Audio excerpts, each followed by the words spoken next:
On a rain-soaked night in Maple Hollow, Grace Bennett, a single mother scraping by, drove her rattling teal pickup through sheets of silver rain.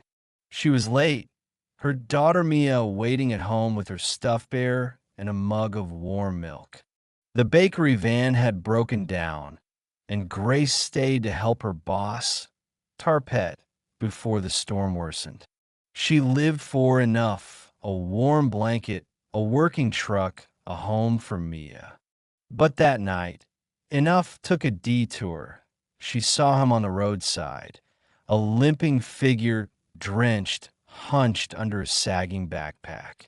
A soldier, his silhouette swallowed by stormlight. Most would have driven by. Grace almost did. Warnings echoed in her mind. Don't pick up strangers. Not alone. Not in the dark. But her father's voice, older and quieter, cut through. If nobody stops, maybe it's you who's supposed to. She braked. You all right out here? She called, lowering her window. He turned, hood falling back, revealing a scarred face, jagged lines from temple to jaw, etched by fire, not time. I'm not looking for trouble, he said, voice low, rough. I didn't say you were, Grace replied. Their eyes met, two strangers caught in the downpour. She pushed open the door. I'm heading past the old base road. I can drop you at the gate. He hesitated, then climbed in, wincing as he sat. His torn jacket bore a faded army insignia. You in the service? She asked gently. Was. Just discharged, he said. A flicker of smile. Honorable. They drove in silence, rain drumming the roof, the heater humming weakly. At a red light, she noticed his cropped hair, the scar trailing past his collarbone. You from around here? No, heading to Wilton. On foot. That's 20 miles, she said, surprised. He shrugged. Didn't have many options. At the base turnoff, he didn't move. I don't have ID, he admitted. Lost my wallet when I got discharged. They said my docs are in the mail. Grace's fingers hovered over the steering wheel. You have somewhere to go tonight? His guarded eyes met hers. I'll find somewhere. That's not what I asked. 10 minutes later, he sat at her kitchen table, dripping onto a towel, clutching tea she'd made. Mia peeked from the hallway, bare in arms, but Grace sent her to bed. She wasn't reckless, but something in his silence said he'd carried more than any stranger should. She offered a blanket, a couch, silence. That was all she had, and it was enough that by morning, he was gone. No note, no goodbye. Just a folded towel, a faint coffee scent, and a purple heart medal beside the sink, its ribbon frayed but heavy with meaning. Grace stared, hand on her chest, then wrapped it in a dishcloth and tucked it in a drawer with stray keys and Mia's old drawings. She told no one, not her friend Nora, not her mother, not Mia. It wasn't charity. It was something else, like she'd been waiting for a moment without knowing why. Weeks passed. Bills piled up, foreclosure loomed. The trailer, her father's warped floors, Mia's garden, was slipping away. Grace worked double shifts, sold jewelry, baked cakes at midnight, but kindness didn't pay mortgages. She smiled at the bakery, poured coffee, wiped booths, hid her fear. Then came a letter, tucked in her mailbox, no stamp, just her name. Inside, blocky handwriting. You reminded me I still mattered. I'll find a way to repay that. LW days later, the foreclosure notice arrived. 30 days to save her home. Grace wasn't strong then, just scared, wondering if kindness given freely ever came back. At work, Nora noticed her distraction. Spill, she said. Grace shared enough. The soldier, the medal, the letter, the house. Nora didn't judge, just said, "That sucks." Grace laughed, exhausted but real. Saturday, Grace baked honey oat loaves and took them to a veterans breakfast at the VFW hall. She didn't expect to be noticed, just poured coffee, smiled, listened. A man in his 30s, military sharp, approached. "You're Grace Bennett." He showed her a photo. 6 soldiers in desert fatigues, one bandaged, grinning, crutch under his arm. Logan. He sent this. Said you reminded him of who he used to be. Grace's throat tightened. "I didn't know he had anyone left." "He doesn't talk much," the man said. "Not since the fire. But when he does, he means it." She pinned the photo above her sink. Something shifted. A sense her quiet life had touched something bigger. But the foreclosure clock ticked. The bank was firm. No miracles, no extensions. Then at 7:03 p.m., a knock. Logan Wells stood on her porch, upright in full military uniform. No limp, no rain.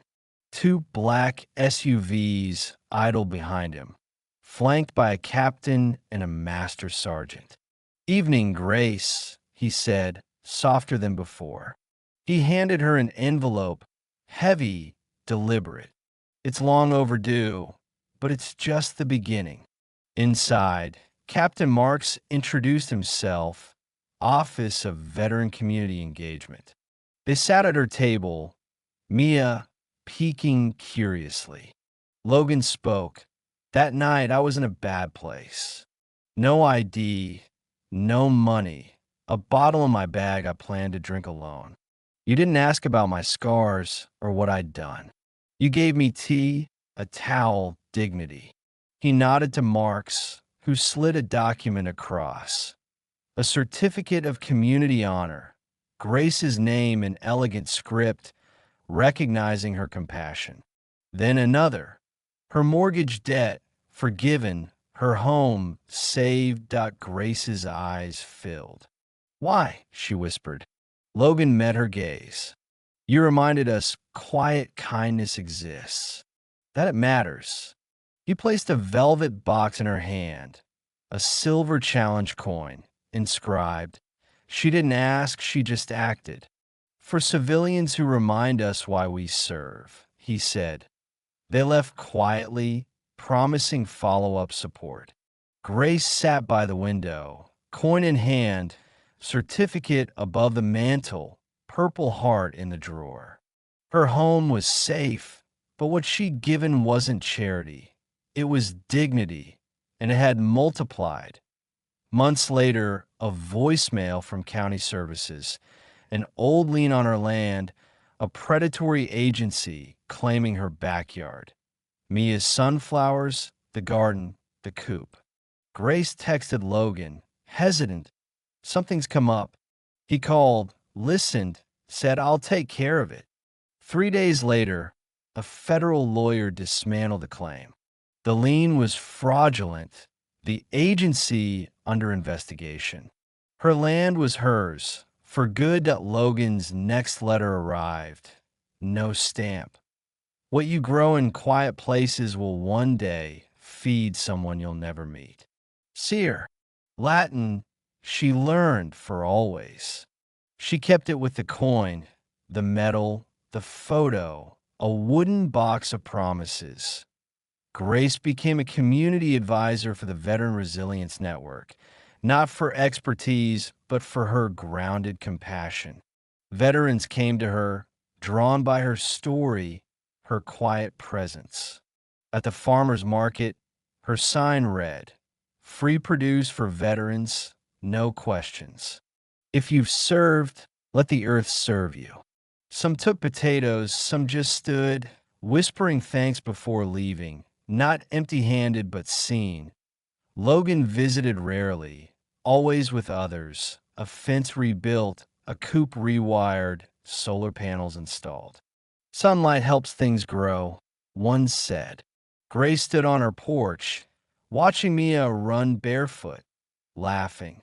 She'd earned this, not through might, but resilience. One winter night, a young man, Logan's cousin, brought another envelope. Logan's words: kindness reveals us, sharpens us, softens what war leaves ragged. You gave me permission to live again.